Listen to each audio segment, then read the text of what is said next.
His pelvis first was pulled into the 10-inch hole, and as his body begins to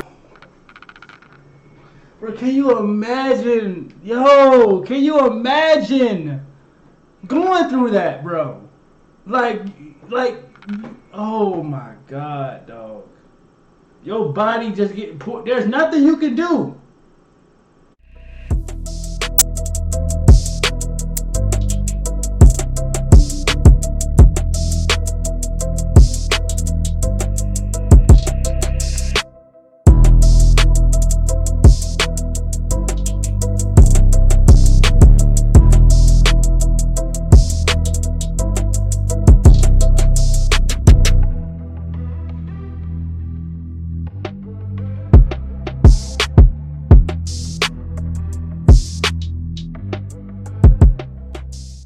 Oh, what it do? SRT gang. It's your boy with the fat SwaggyReacts, and we are back with another reaction video, man. And shouts out to Mr. Ballen, man. Y'all think y'all know what time it is, man. This is Scary Hour, and we got some new content from Mr. Ballen, man. Today we're gonna be checking out the worst death story on the internet, man. So like, share, comment, and subscribe, man. Salute to Mr. Ballen. It's a 37-minute video, so kick back, relax, and just enjoy the story, man. I mean, get this video obviously to 200 likes, man. I think y'all know the like goals already, and also, like, give me the 50K, man. It'd be greatly appreciated. I got a special surprise when I get the 50K too, man. So hurry up and get your boy there. So without further ado, man, let's go ahead and get into this thing, man. Shouts out again to Mr. Ballen. Let's get into it, man.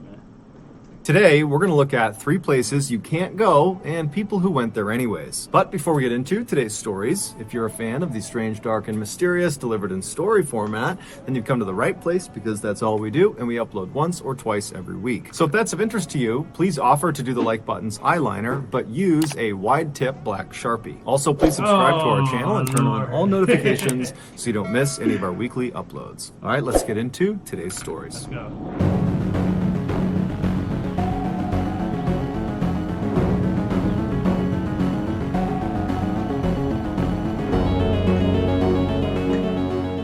If you hop in a boat just off the coast of Aberdeen, Scotland, and you cruise eastward, after about 7 hours, depending on your speed and the weather, you would come across this massive man-made structure jutting up out of the ocean. It looks like a cross between a construction site and a corporate office building sitting on top of 100-foot tall metal stilts. It's called Magellan, and it is an offshore oil rig, and it will remain in place until all the oil has been sucked up in that area. The people who work, often for weeks or months at a time, on rigs like Magellan are known as roughnecks, and they have one of, if not the most dangerous job in the world. Yeah. I was just about to say that, boy. Like, they gotta be one of the, like, they gotta be a dangerous job to have, bro. Like, what?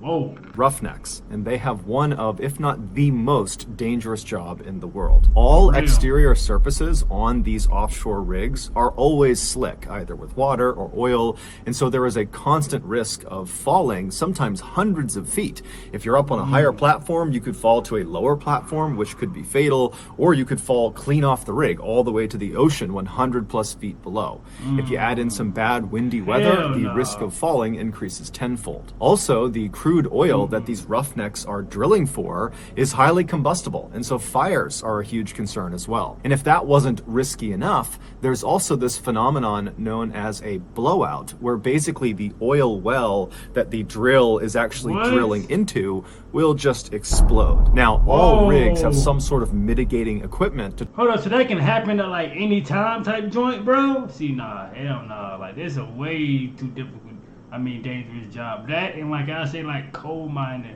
is also one of the, like, dangerous jobs to have. Will just explode. Now, all rigs have some sort of mitigating equipment to try to save themselves in case this occurs, but in reality, if it happens and you are unfortunately near the drill when it happens, you are likely to be killed or maimed. While the downsides of working on an oil rig are fairly obvious, the upsides are too. Namely, your pay is fantastic. In 2000, a 41-year-old father of 2 named Gordon Moffat was a roughneck working on the Magellan. His primary job was to perform maintenance on the drill. Now, these offshore rigs work great most of the time, but they do have a habit of breaking down fairly often. And for a drilling company, anytime they are not sucking out crude oil, they're losing money. And so it was just a known thing when you worked on one of these rigs that as soon as there is an issue that causes the drill to stop working, it must be fixed immediately. Whether it's day, night, horrible weather, good weather, it didn't matter. It had to be fixed right away. And so on the night of October 9th that year, Gordon had just gotten back to his quarters to end the day when he got a call on his radio that he was actually needed to come back out to fix a problem that had stopped the drill. Now, Gordon was a seasoned roughneck and he had grown quite accustomed to these late night calls to go out and fix things. And so he wasn't annoyed. He just put his stuff back on, turned around, and he headed out the door. When Gordon got to the main deck, which is this wide open metal platform right in the middle of the rig where the drill actually passes down through it on its way to the ocean, when he got to the main deck, he was met by some of his co-workers who told him where he would need to go. The cabling that needed fixing was located right below the main deck. However, it was not accessible from the main deck. In order for Gordon to get to it, he would need to go down to the next lowest platform from the main deck. Basically, he would need to hop in an elevator and go down one floor. And from this lower deck, the crew on the main deck would lower down a harness attached to a long wire. They would feed it down through this hole in the main deck platform called a mouse hole. It was about 10 inches across, and they would feed it down, and he would grab the harness, he would put it on, and then he would signal up to the main deck crew who could literally see him through this mouse hole. They would turn around and they would signal somebody called the hoist operator, and they were located above the main deck, slightly back. They couldn't actually see Gordon, so they're relying on communications with the people on the main deck. And the hoist operator would start their winch, and a winch basically reels in the wire that was connected to the harness that was on Gordon. And so once the hoist operator was informed, he'd turn on the winch, and then Gordon would be raised up until he could access these cables, and then he'd do his maintenance and be lowered back down, and that would be it. Now, Gordon and the crew had done maintenance using this winch system many times before, so this was a very routine fix. So Gordon made his way from the main deck down to the slightly lower deck, and he looked up at the mouse hole, and he watched as the main deck crew members lowered the harness with the wire attached to it down through the mouse hole. And so Gordon grabbed the harness, he put it around his waist, and he secured it. And after he was sure it was on correctly, he signaled up to the crew on the main deck that he was ready to start, and they in turn turned around. They flagged the hoist operator who started the winch. And so very slowly, Gordon was lifted off the platform he was standing on, and he was brought up after several minutes, all the way up about 10 feet to access these cables. And as soon as he was parallel with them, he waved to the main deck crew, who were not far from him at this point, and he said, "I'm good." And so they turned around, they told the hoist operator, who stopped the winch. And so Gordon got his tools out and he began working on these cables, and the whole time he's trying to stay in one place because the wind... Bro, listen, bro. Like, look at this right here, bro. Can you imagine falling from this shit, bro? Look how high he is above the water, bro. Like, and if you're scared of heights, you are not taking this job, bro.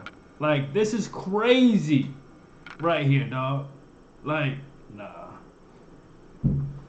He said, "I'm good." And so they turned around, they told the hoist operator, who stopped the winch. And so Gordon got his tools out and he began working on these cables, and the whole time he's trying to stay in one place because the wind is whipping through, and he's kind of dangling and swinging around. And then eventually he finishes the repair, the cables are good, and so he signals the crew on the main deck through the mouse hole that he was good to go. "You can lower me back down now." And so the main deck crew, they turn, they wave to the hoist operator to go ahead and lower Gordon, and the hoist operator, he gives the thumbs up and he starts the winch. However, the hoist operator accidentally forgot to switch the direction of the winch. And so when he started it again, instead of the winch spooling the wire out and lowering Gordon, it continued to reel the wire in, pulling Gordon upward. Now, the winch did not move very quickly, and so it wasn't like Gordon is rocketing up towards the mouse hole. hole. However, this problem was immediately recognized by Gordon and the main deck crew, and so they're frustrated. They're yelling up at the hoist operator saying, "Stop, stop, stop, reverse the winch." They're all waving and flagging this guy down, but the hoist operator, after he had hit start on the winch, had just kind of turned around, because this is a routine thing they've done a million times before, and so he's not looking at the crew on the main deck, so he has no idea what's going on. And it was so windy and loud that night on board the rig that he couldn't hear their cries, and so the winch just continued to reel in the wire, slowly raising Gordon closer and closer to the mouse hole. Now, Gordon could not get out of his harness unless he was on the platform below, so there was no way to escape the situation he was in. And so Gordon, after a few seconds of this not stopping and him continuing upward, he starts screaming. He's not annoyed anymore, he's terrified. And so is the crew on the main deck. They are now frantically screaming at the hoist operator to stop the winch, but nothing is working. And so one of the main deck crew members, sensing that they need to do something different to get this guy's attention, he runs away from where the mouse hole is to this nearby phone, and this phone is connected up to the hoist operator station, and he picks it up and it starts dialing. Up in the hoist operator station, he's still not paying attention when the phone rings. Like, why is this guy just so, like, I understand y'all did this 1,000 times, this, that, and the third, bro. But come on, bro. Like, what are you doing that the fact that you're not paying attention to what's going on? Like, what are you doing? Like, what are you looking at right now? Like, is what I'm trying to figure out. Like, what are you looking at? Are you reading a newspaper or something? Like, looking at, like, huh? Like, why is it so hard to get this guy's attention right now? Up in the hoist operator station, he's still not paying attention when the phone rings. He grabs the phone, puts it to his ear, and immediately he's hit with screams to stop the winch. And so the hoist operator, totally confused, whips around and hits stop on the winch. But it was too late. Just a few moments earlier, Gordon had finally been pulled all the way up right to the entrance of the underside. Oh no, man, come on, it was too late. Of this mouse hole, and as he reached this hole, he tried to position himself in a vertical position so that maybe he could slip his upper body into the hole and he could just kind of slide through the hole. He'd still be hurt by it, but it would limit the damage. However, because of his harness being on his waist right in front of him, he couldn't get himself into a vertical position. He could only lay back in a horizontal one. And so when he reached the underside of the main deck and he's looking right at this mouse hole, he just put his arms and his legs out and tried to push himself back as if he could fight the winch and keep himself from going into this hole. But there was nothing he could do, and so his pelvis first was pulled into the 10-inch hole. And as his body begins to Bro, can you imagine? Yo, can you imagine going through that, bro? Like, oh my God, dog. Your body just getting put. There's nothing you can do. Wow, bro. Wow. And this guy should be fired. Like, I don't care about, again, I don't care if y'all did this thousands of times. You should be fired for this, bro. You literally killed. First was pulled into the 10-inch hole, and as his body begins to literally break in half, he's screaming out in pain. And then by the time the hoist operator had hit stop, Gordon was already deceased, and only a section of his torso actually made it up through the hole. Gordon's company was found guilty of being blatantly delinquent on many safety protocols. So they were fined £60,000, and then they paid an undisclosed amount to Gordon's family. Before we get into our next story, I want to talk about today's. That's crazy, bro. That is a crazy story, and I feel like the family should even get more money. Way more money than that, bro. Because, come on, bro. What was you doing to the fact that you wasn't paying attention? What was you doing? Sponsor, Current. Current is the future of money management. It's done entirely on your phone and with a debit card. Here's mine. But what they announced just last month is why they're so popular right now. They launched a program just called Interest, which is literally one of the very best savings options on the market right now. It comes with a whopping 4% APY with no special requirements, which in layman's terms means it will generate you 60 times the American national average. And at a time in America where inflation promotion is as high as it's been in 40 years, now is a great time to jump on this offer. It's like you're signing up for free money. And if that's not incentive enough, Current and I are literally giving away free money, $10,000 to you all, so you can start to earn that sweet 4% APY. All you gotta do is sign up for Current using my code BALLENINTEREST, and then you could be one of 20 people who get $500 from this promotion. Okay, yes, back to the stories. That's dope. That's dope, man. Let's go. In October of 1994, a middle-aged man named Ivan, who lived in Estonia, which is a country in Northern Europe, was walking in this forest looking for firewood. This forest butted up against the town he lived in, which was called Timiku, and so as a result of his proximity to it, he had spent a lot of time in these woods over the years. But in general, his exposure to this forest was just on the fringes. He would only look for firewood along the perimeter of the woods. But for whatever reason, that day he was just really having a hard time finding good firewood, and so at some point he decided to just walk deeper into the woods to see if he would have luck in there. And so he turns and starts walking into the forest, and very quickly, when the town has kind of disappeared from view behind him, he looked around and kind of liked being in the woods. He didn't go for walks in the woods, and suddenly he was on this nice nature walk. And so he decided, you know what, I can wait on the firewood. I'll just walk in the forest for a little while longer and enjoy myself and kind of meditate. So he just continued walking deeper and deeper into the woods. And after walking for nearly an hour, just kind of mindlessly walking about, he sees up ahead there is very clearly a clearing. And then before the clearing is what looks like a chain link fence. Now, he's never been this deep into the woods before, so he has no idea what this is, but he's obviously curious. And so he decides he'll go see what it is. And so he continues walking closer and closer to what obviously is a chain link fence. And as he's getting closer to it, the trees around him are beginning to thin out. And suddenly, before he even reaches the fence, he gets a very clear view of what's on the other side. And it's this huge multi-story building that almost looks like a factory or some sort of government facility. And it's sitting maybe a couple 100 feet away from the fence, right in the middle of this property. And there's really nothing around it. It's just this cleared out big open area with this big building right in the middle. And there's a fence all the way around it. And so Ivan is totally intrigued by this. And so he walks right up to the fence, he grabs onto it, and he tries to look and figure out what this building is, but there's no clear signage on it, and there's no people anywhere. It's completely barren. There's nothing but this building. And then he notices there's obviously graffiti on the sides of this building, and the doors and windows appeared to be boarded up. And so this building, whatever it is clearly abandoned. And the first thought that goes through Ivan's head is scrap metal. Times were tough for Ivan and his family, and so he and his two brothers, they all lived together, they would go out and they would steal scrap metal and sell it for a little bit of extra cash to make ends meet and provide for their big family. And so he's looking at this big building thinking, you know, if I can get in there, I guarantee you there is some metal that I can steal and I can sell. And so Ivan stayed at this fence just kind of staring at this building for a little while longer and continued to look around to make sure there weren't any people that he hadn't seen before.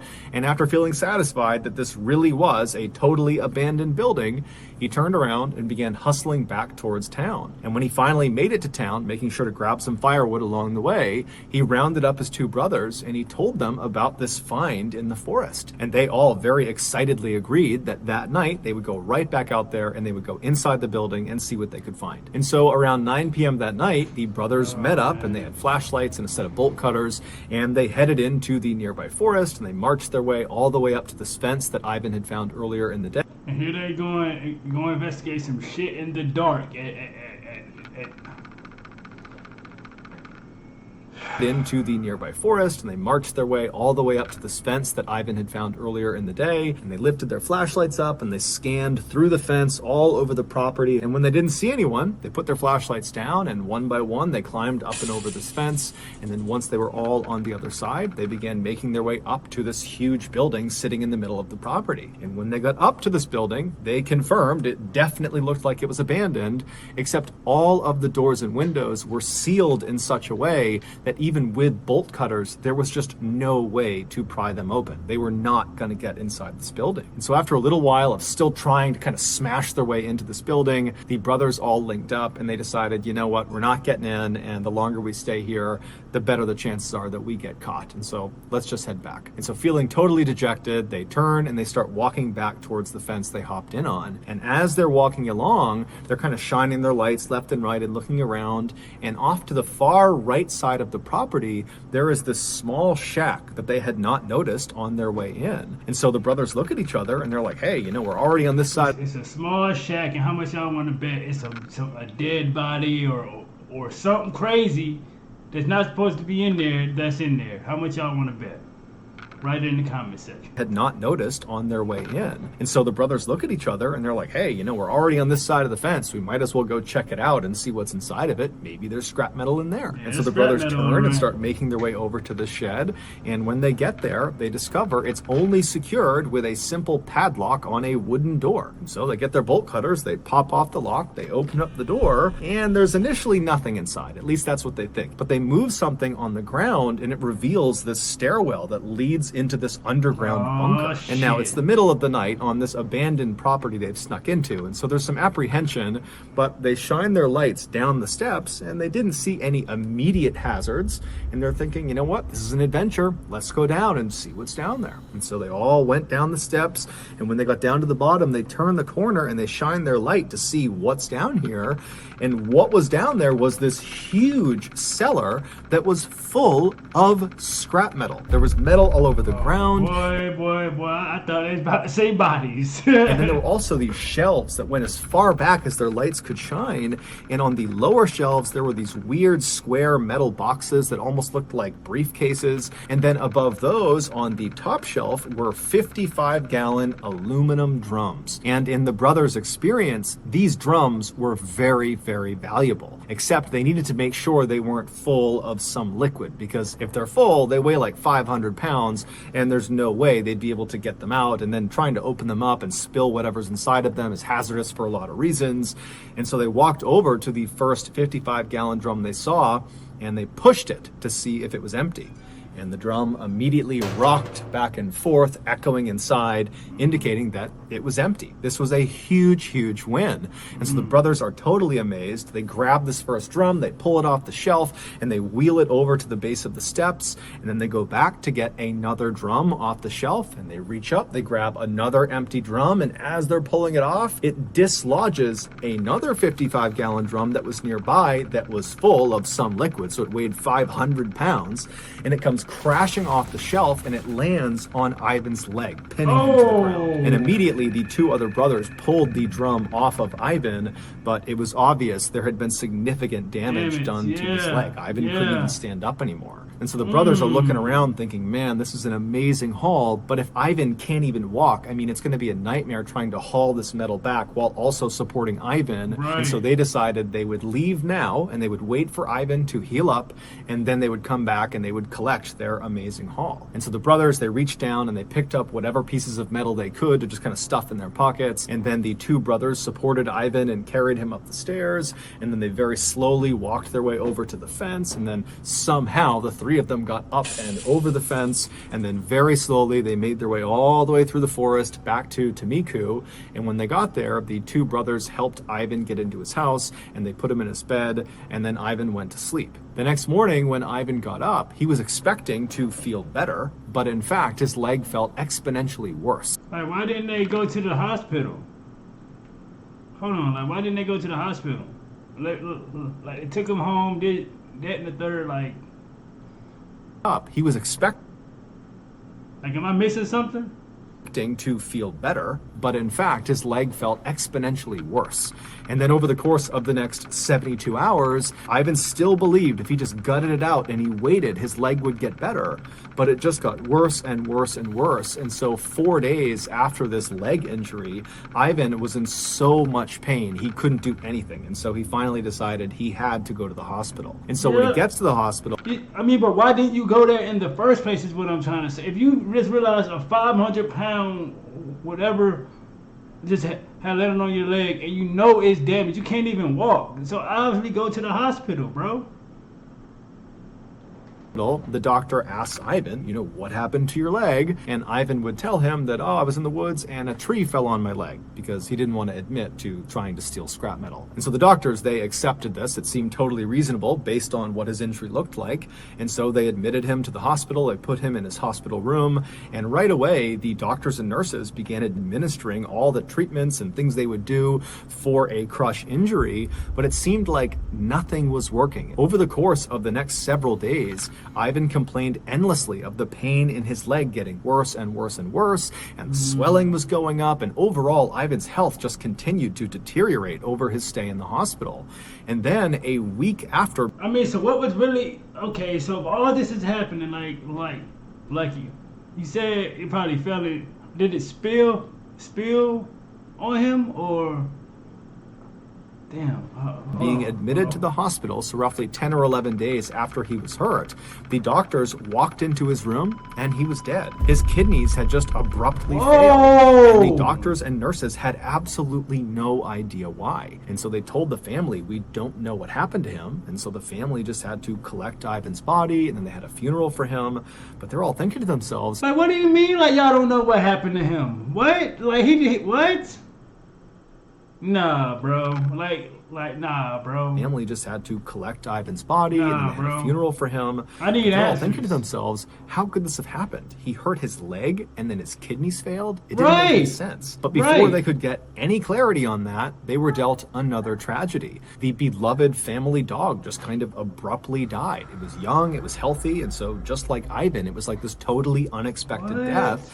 And so once again, the family's asking, what's going on here? And then just a couple of days after that, Ivan's stepson came downstairs one morning complaining of feeling sick, and when his family looked at his hands, they were blistered and covered in boils and looked like he had just reached his hands into a fire or something. But he would tell his family, I didn't do that. I don't know what's going on with my hands. I don't know why I feel so sick. And so the family rushed the boy to the hospital, and naturally the doctors asked him, how did your hands get this way? What happened to you? And the boy would say, I don't know. But over the course of this initial discussion with doctors, the boy would tell them that over the last couple of days, he had been sifting through his stepfather, Ivan's possessions, and he had actually been using some of Ivan's tools from his toolbox. Now, the doctors were already aware of the strangeness around Ivan's death, and they were aware of the sudden passing of the family dog, and now they're seeing this boy who is showing up with these strange symptoms for no particular reason, and so the doctors knew something was off. And so on a hunch, they contacted the authorities, and they told them what they thought, and then later that day, the authorities showed up at Ivan's family's house, and when they got out of the car, they were covered head to toe in white hazardous materials suits, and they told the family to evacuate the house for their safety. And then these people in suits got out these special wands and tools, and they marched into the family home, and immediately all their equipment led them to this one particular closet near the kitchen. And when they opened it up, in the closet was Ivan's toolbox, the same one the boy had been handling over the past couple of days. And when they opened that up, they found there were lots of normal tools you would expect inside of a toolbox, and they discovered one strange piece of scrap metal. It was the only piece of scrap metal that Ivan had grabbed off the floor of that cellar and tucked in his pocket before he and his brothers had left. And then after Ivan had passed away, his stepson had been going through his things, and he had discovered this piece of scrap metal, and for whatever reason, he had transferred it from the jacket to Ivan's toolbox. What Ivan and his family didn't know was that that piece of metal was extremely dangerous, because it came not from some abandoned building on some abandoned property in the middle of the forest. It came from an abandoned nuclear waste storage facility. I knew That is what Ivan and his brothers had. I knew it was something hazardous that was in those things. I don't know who alarm that is right now, y'all. So if y'all hear that, I'm sorry. This probably fucking up my video too. I don't know, but bro, like whatever's going on in this, like bro, like I knew it was hazardous though, bro. I knew it, bro, cause whatever like fucking like leaked out those things was hazardous, but and it ended up killing this guy, bro. That's crazy. And cut off y'all goddamn alarm. nuclear waste storage facility. That is what Ivan and his brothers had snuck onto. But because Ivan and his brothers had hopped over that side fence, they didn't see any of the warning signs that are posted on the front of the front gates telling people to stay back. Inside that cellar that the brothers were in, those small metal briefcase looking things on the lower shelves were shields for radiation. Inside of each of them was radioactive metal. And when that full 55-gallon drum came crashing off the shelf and smashed into Ivan's leg, his leg was not the only thing it smashed into. It smashed into one of those metal briefcases and broke it open, sending the radioactive metal inside of it flying out, and it landed right next to Ivan on the ground. And so when the brothers scrambled to pick up whatever loose scrap metal there was on the ground, Ivan unfortunately grabbed one piece, and it bam, and that's what caused it, and that's what ended up killing him. That's crazy.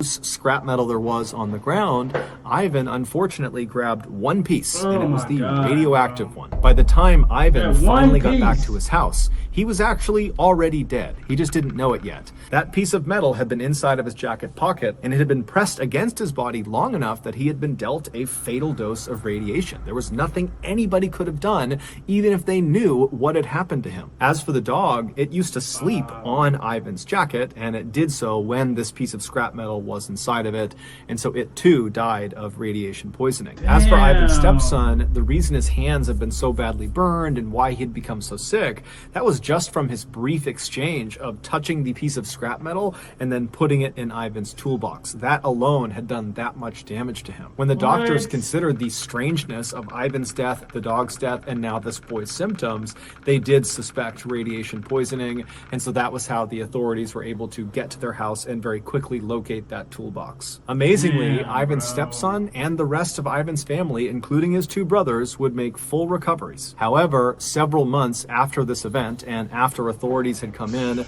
and said their house was clear of radiation, the grandmother would suddenly die, totally unexpectedly. She was healthy, nothing was wrong with her, and so even though it was not officially cited as having been caused by radiation, many people believe it's from the exposure she had to this piece of scrap metal. Wow, bro, that's terrible, bro. R.I.P. to the people who lost their lives in that video. R.I.P. to the dog. Bro, I never knew scrap metal can be so damn, bro. Damn, bro. Wow, bro. In 2017, 71-year-old Bernard Gore was a retiree living in Tasmania, which is an island state of Australia. In January of that year, he and his wife of 50 years, Angela, decided to go visit their daughter who lived in Sydney, Australia. Now, they made this trip with some regularity, and they developed a sort of routine for every time they visited. They would land in Sydney, and then the first day they would spend it entirely with their daughter at her house. And then the next day, Angela would get up early, and she would head out into town and do some shopping on her own. And then sometime in the afternoon, Bernard would head out and he would meet up with her for lunch at a very popular spot. It was called the Westfield Centre Mall, and they had an amazing food court. So on January 5th of that year, Bernard and Angela, they land in Sydney, and like they always did, they went straight to their daughter's house and they spent the day with her. And then early the next morning, Angela got up and she headed out to do her shopping. And before she left, she confirmed with her husband that they would meet up for lunch at Westfield Centre Mall. Now, as it happened that day, Angela actually chose to do her shopping at Westfield Centre Mall. And so she was there around lunchtime when she was supposed to meet Bernard. And so when she looked at her watch and she realized it was time to meet him, she just simply stepped out of the shop she was in and headed over to the food court. And when she got there, she found their meeting spot. It was in front of one of their favorite restaurants. And she sat down and then she scanned around looking for her husband. But inside of this busy food court,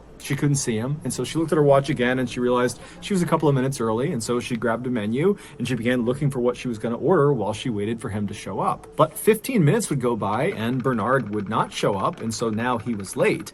And so Angela, at this point, she pulls her phone out and she tries calling her husband, but he didn't answer. However, that was kind of common for Bernard, so not necessarily a red flag. Angela would continue to try calling her husband for the next several minutes, and each time he would not answer. And so so eventually Angela just gets frustrated and she's thinking to herself, you know, maybe he just got sidetracked and he's walking around the mall somewhere, because Bernard was known for being a big window shopper. And as soon as Angela thought that, she was like, that's got to be it. And it was so frustrating for her that he had just totally blown off their lunch date. And so she stands up, she abandons her table, she's totally annoyed, and she heads out into the main shopping area to go find her husband. And so she's walking along, looking in each of the windows, expecting to see her husband. And at the same time, she's looking over her shoulder back towards the food court to see if maybe Bernard had shown up. But after 30 minutes of wandering around kind of right near the food court and not seeing him anywhere, Angela thinks to herself, you know what? I bet he thought we were supposed to meet at our daughter's house first. And so he probably hasn't even left the house yet. I bet he's just there waiting for me. And so Angela, when she realizes this, she stops looking for him in the mall. She turns around and she begins walking towards the mall exit. But before she reaches the exit door, a terrifying thought crosses her mind. What if Bernard got confused and has no idea where he is right now? A recent unfortunate development for Bernard was that he was showing early signs of dementia. It hadn't fully taken a hold of him yet, but he was clearly starting to forget things that like, and that's possible with guys that's obviously his age, man. Like, that's unfortunate, but it's just like, bro, like certain people just gotta have people around them at all times, because you know this might happen, man. Like that's tough, man. It hadn't fully taken a hold of him yet, but he was clearly starting to forget things that he shouldn't. And so as soon as Angela thought of this, she went from being annoyed with her husband to being very worried about her husband. And so she sped through those doors outside and speed walked all the way back to her daughter's house, which was not far from the mall. And the whole time she's walking, she's telling herself she's going to walk inside and she's going to see Bernard. He's going to be in the house. But when she got to the house and went inside and saw her daughter said, no, Dad left about 2 hours ago to go meet you. I haven't seen or heard from him since. Now, of course, both of them were extremely worried for Bernard, but they decided to just stay calm, that the best thing they could do right now would just be to stay put, stay at their daughter's house. Like how many more red flags do you need? Like, you see he's not here, you called him multiple times, he normally don't pick up the phone, but it's like, bro, eventually he's gonna hit you back. Like, no, like, this is bad. This is bad. That the best thing they could do right now would just be to stay put, stay at their daughter's house and wait for Bernard to eventually come back, because the only other logical place he would go would be his daughter's house. And so they sat at the house, just kind of waiting, looking at the door, waiting for him to come in. But he didn't, and by 8 p.m., 6 hours after anybody had last seen Bernard, he still had not shown up. They couldn't get in touch with him, and so Angela called the police and reported him missing. Immediately, the police contacted the Westfield Center Mall security team and said, hey, you know, we're looking for this guy, and they went right down to the food court where Bernard and Angela had said they were going to meet, and the mall security team walked all around, and they walked into all the nearby shops and kind of scanned the immediate vicinity near their meeting spot. But they reported back to police that there was no sign of Bernard. And they would also tell police that after reviewing their camera footage, and this mall had hundreds of cameras covering every angle, inside and out, I mean, everything is covered. They would tell police, you know, after reviewing the footage, we didn't see Bernard enter or exit the mall at any point today. He was not here. And so the police, they take this information and they go back to Angela that night and they say, hey, look, you know, we talked to the mall, and based on their security footage, they have no record of Bernard ever being in the mall. Do you have any idea where he could have gone? And Angela would say, no, the only places would have been the mall or maybe at our daughter's house. This is also when Angela explained to police that her husband had early signs of dementia, and so it was possible that he might have just gotten confused and he could be out on the street somewhere. But she assured the police that her husband, whenever this happened, whenever he got confused, he would just sit down and he would try to ask for help from anybody passing by, or he would just sit where he was and he would wait for his family to come find him. And so with this knowledge, the police went back out and they widened their search and they began looking in all the areas that were within walking distance of the Westfield Center Mall. At the same time, Angela and her daughter began trying to retrace Bernard's footsteps from the daughter's home in the direction of the Westfield Center Mall to see if maybe there was something obvious along the route that might have sidetracked him and kind of led him astray, and that maybe he'd be somewhere else in those directions. But as they were walking around, there really was nothing that stood out to them. And then then eventually it just got too dark out and they had to just turn it in and go back to their house and hope that the next morning when they got up, the police would have found Bernard and that he was okay. But the next morning when they got up, the police had not found Bernard. There was no sign of him. There was no clues, nothing. And unfortunately, over the next several weeks, there was no sign of Bernard. Yo, so you mean to tell me that this man just literally just disappeared? And why is your alarm going off again? It was just off. What the hell they got going on outside? But like, bro, like what is like, bro, this is not good, bro. Like this man is literally disappeared from here, bro. Like from the face of the earth. Like what happened? Nobody knew what happened to him. On January 27th, so 3 weeks after Bernard had gone missing, a maintenance worker at the Westfield Center Mall was walking down the staff-only passageway. It was basically like this tunnel with no windows, all concrete. They kind of looped around the outside of the mall to help workers get to and from certain locations in the building.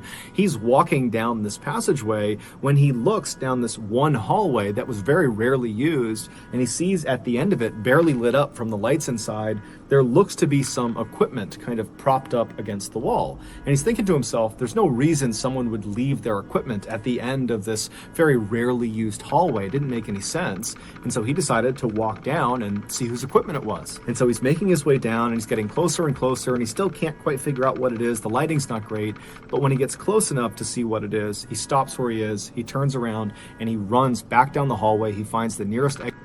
And we already, bro, like, and we already know who it is, right? I'm pretty sure we already know who it is that this maintenance worker saw. It is. He stops where he is, he turns around, and he runs back down the hallway. He finds the nearest exit, he goes outside, and he calls the police. Back on January 6th, on the day that Bernard and Angela were supposed to meet up for lunch, Bernard did leave his daughter's house, and he walked straight to the mall, and he got there. He arrived at the Westfield Center Mall and was picked up on camera walking into their food court.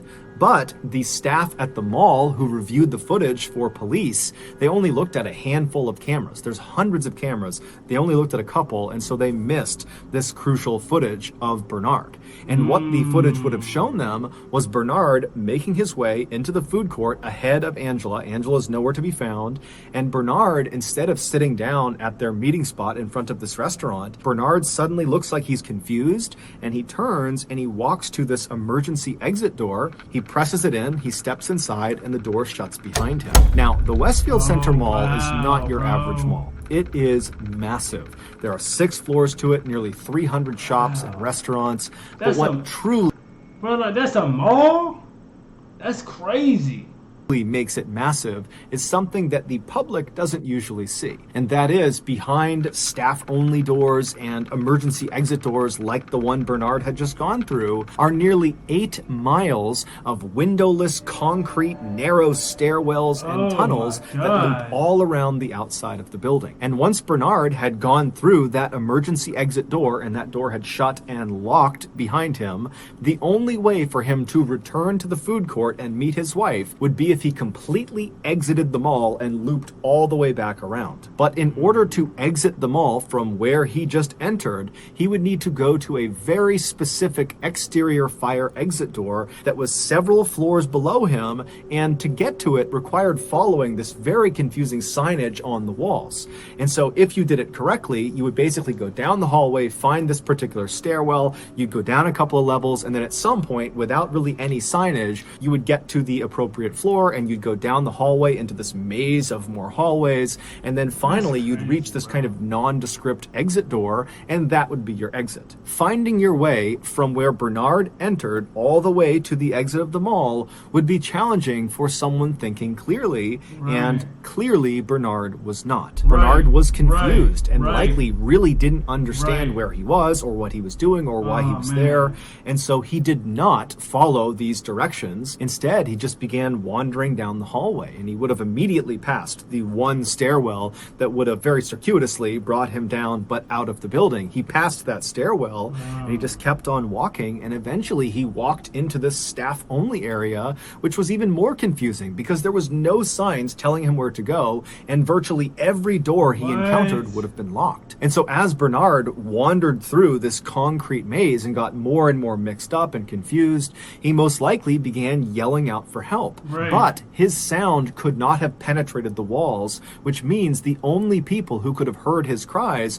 would have been people inside the hallway with him. And unfortunately, this section of tunnels that Bernard had found himself in was rarely, if ever, used by any of the staff. And to make matters worse, the mall security guards were supposed to come in and do regular checks of all these 8 miles of tunnels and stairwells, specifically to see if people got lost in them. But over time, the security guards kind of stopped doing that. And there were no security cameras inside of this particular segment of tunnels that Bernard found himself in. And there was no cell phone reception. So had he tried calling anyone, it wouldn't have worked. And so truly, Bernard was on his own. And so after several hours or days of Bernard aimlessly wandering around this maze... Wait, days and all this shit, just walking around in here? This is crazy, bro. Like, what? Had he tried calling anyone, it wouldn't have worked. And so truly, Bernard was on his own. And so after several hours or days of Bernard aimlessly wandering around this maze, hitting dead end after dead end and reaching locked door after locked door, Bernard at some point turned a corner and looked down at the end of a hallway, and he saw there was a chair up against the side of the wall. And like he was programmed to do anytime he got confused, he rushed over to it and he sat down and he began waiting for a passerby to help him or his family to find him. But unfortunately, help never came, and he would eventually pass away on that chair. On January... That's terrible. Yo, I wouldn't want to wish this on nobody, bro. Like, this is crazy to me, bro. Like, a person literally just sitting there, bro. Like, you know you're about to die. Like you're already suffering from certain like medical issues, like, you know what I'm saying? You're like, bro, like, you're lost. You've been walking through this shit for days. Like, bro, this is crazy to me, bro. This is literally crazy to me, bro. Unfortunately, help never came, and he would eventually pass away on that chair. On January 27th, that maintenance worker, he discovered Bernard's body. Following his death, the Westfield Center Mall came out and said they made drastic changes to their security system and how they track people while they're on their property. Like, so that's going to do it, guys. That's crazy. Shouts out to Mr. Ballen.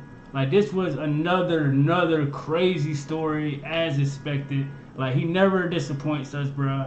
Like, wow. And I'm sorry if y'all hear these alarms going off, bro, because 1 minute it'll be on, the next minute it'll go off. I'm sorry if it fucked up the video. I do apologize, but, you know, I had to give you guys some content. I didn't upload in like 2 days. But tell me how you guys feel about this story, man, because Mr. Ballen always delivers, man. This was crazy to me. Know what I'm saying? Like, share, comment, subscribe, gang, and SRT gang. I am out this thing, man. Let's get it.